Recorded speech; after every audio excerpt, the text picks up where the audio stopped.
Real talk, guys, I got a bad case of the squirrels. In case you don't know what a bad case of the squirrels is,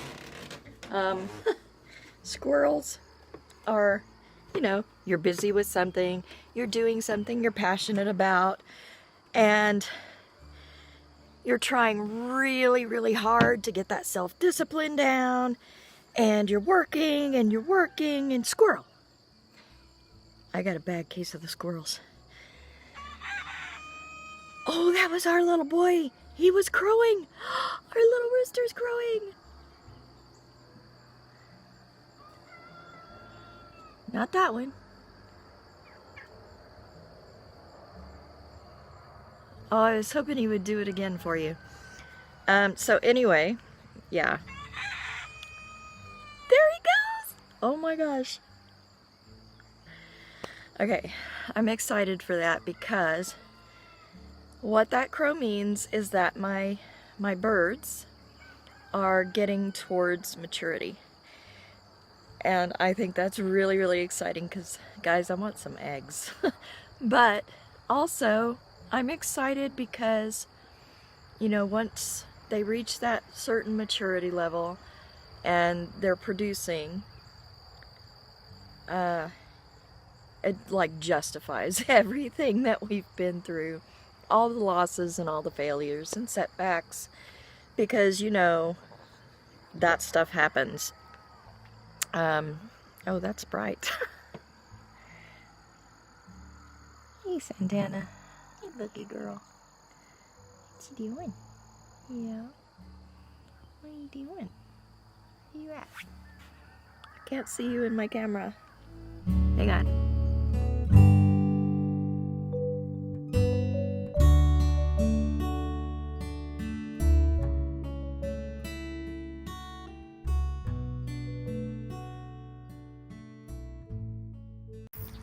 Okay, so squirrels are in the chicken pen. You see them running up the post. I thought I would bring you guys out here and let you see the kiddos. It's been a minute. So our flock has been reduced quite a lot.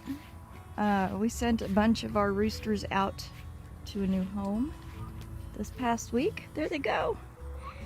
There they go. There's my kiddos.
you.